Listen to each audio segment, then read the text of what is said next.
उत्तर प्रदेश के प्रयागराज में माघ मेले के दौरान शंकराचार्य के अपमान का जो मामला सामने आया, उस पर विवाद अब तक खत्म नहीं हुआ और अब ये और तेज होता हुआ नजर आ रहा है, क्योंकि शंकराचार्य अविमुक्तेश्वरानंद ने अब लखनऊ कूच करने की घोषणा कर दी है। ऐसे में योगी सरकार बुरी तरह फंस गई है। वैसे डिप्टी सीएम ब्रजेश पाठक इस डैमेज को कंट्रोल करने में तो जुट गए हैं, लेकिन उनकी भी कोशिशें सफल होती हुई नजर नहीं आ रही हैं। तो क्या चल रहा है उत्तर प्रदेश की सियासत में, आइए जानते हैं इस रिपोर्ट में।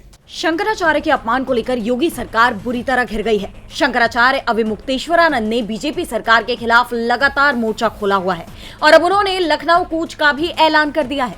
उनका यह बयान डिप्टी सीएम ब्रजेश पाठक की तरफ से बटुकों को सम्मानित किए जाने के बाद आया है। दरअसल प्रयागराज में माघ मेले में जब शंकराचार्य को स्नान करने से रोका गया था, उस दौरान कुछ साधुओं के साथ भी दुर्व्यवहार किया गया, बटुकों की चोटी खींची गई और तब से ही शंकराचार्य योगी सरकार पर भड़के हुए हैं।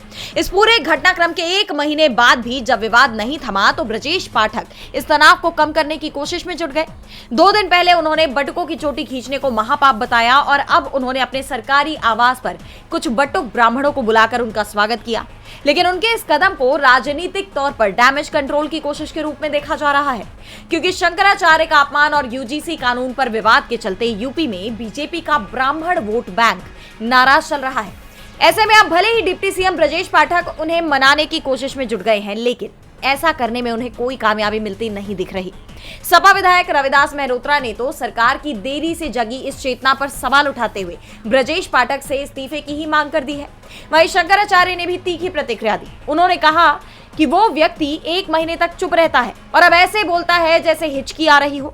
मुमकिन है कि उस पर समाज या वोटर्स का दबाव हो। क्या ऐसा करने से शांति हो जाएगी? आप किसी को मारते हो और फिर उस पर फूल चढ़ाते हो, ये कैसे मुमकिन है? उन्होंने सीएम योगी पर भी निशाना साधा और कहा कि बड़े पद पर बैठने से किसी को अन्याय करने का लाइसेंस नहीं मिल जाता। गेरुआ वस्त्र धारण करने के बावजूद शासन में सनातन धर्म के प्रतीकों और शिखा का अपमान किया जा रहा है और हनक दिखाई जा रही है। अगर हमें न्याय नहीं मिला तो हम 11 मार्च को लखनऊ कूच करेंगे। इस पूरे घटनाक्रम से साफ है कि शंकराचार्य का अपमान बीजेपी सरकार पर भारी पड़ गया है। अब देखना यह होगा कि ये टकराव कहां जाकर थमता है। डीवी लाइव यूपी की रिपोर्ट।